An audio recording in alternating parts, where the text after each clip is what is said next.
నిజామాబాద్ జిల్లా బోధన్ పట్టణంలోని 17, 18 వార్డుల పరిసరాల్లో పశు వధశాల నిర్వహణతో అనేక సమస్యలు తలెత్తుతున్నాయి.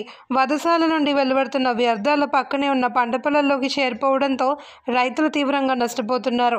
దుర్వాసనతో కూడిన దూషిత వాతావరణం కారణంగా పంటలు దెబ్బతిని కూలీలు కూడా పొలాల్లో పనిచేసేందుకు నిరాకరిస్తున్న పరిస్థితి ఏర్పడింది.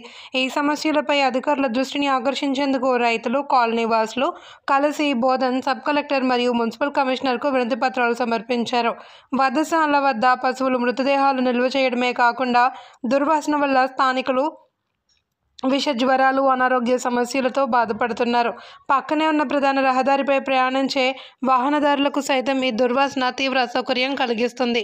స్థానికులు ఉద్మీర్ సాయిలు, ఎం సురేష్, గణేష్, ఎల్ గణేష్, శంకర్, సాయిబాబా, నరేష్, సతీష్, గంగాధర్ తదితరులు ఈ సమస్యపై త్వరితగతిన చర్యలు తీసుకోవాలి అని కోరారు. సమస్య పరిష్కారం లేకపోతే నిరసన ఆందోళనలు ముమ్మరం చేస్తామని హెచ్చరించారు.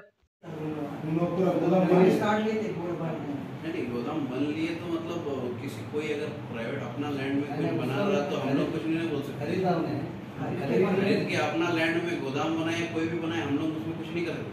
आप प्रॉब्लम क्या है, मतलब वासना दुर्वासना इधे प्रॉब्लम, वो सोल्यूशन का बात बताइए। बनाया नहीं बनाया उसमें हम लोग क्या कर सकते। मैं प्राइवेट अपना लैंड में कुछ भी बनाऊँ, मैं जाके तो गवर्नमेंट से कटकंडी ऐसा करके तो नहीं बोल सकते। सोल्यूशन क्या है, सोल्यूशन हम पूछ रहे हैं साफ करने का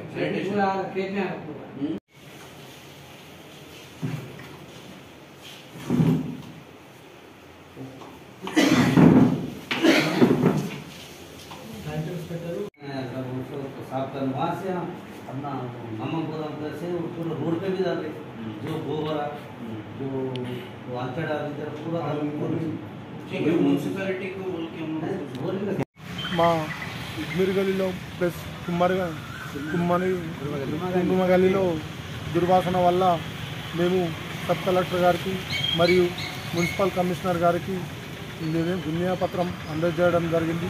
అలాగే మా వార్డులో దుర్వాసన భరించలేకపోతున్నాం.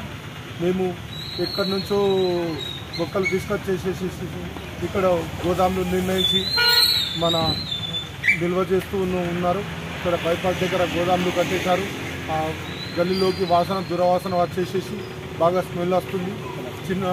చిన్న పిల్లలపైన కుక్కలు మరి విపరీతంగా దాడి చేస్తున్నాయి. అటు నుంచి పొలాలకి వెళ్ళే దారి కూడా ఉంది. ఆ దారిలో పెద్ద మనుషులు ఎవరు కూడా పోతూ ఉంటే 20 మంది పోయి గెలిమిన కానీ కుక్కలు కూడా వాళ్ళ మీదకే వస్తున్నాయి. అలాగే నిన్న ఏమైందంటే పెద్ద మనిషి పోతూ ఉంటే ఆయనకు ఎక్కడ పట్టి అక్కడ కుక్కలు పట్టేసి గుంజేశాయి. కుక్కలు కూడా మరి ఘోరంగా విపరీతంగా ఉంటున్నాయి. ఎప్పుడు చూసినా 100-200 కుక్కలు ఉంటున్నాయి, అక్కడ గమవుతున్నాయి.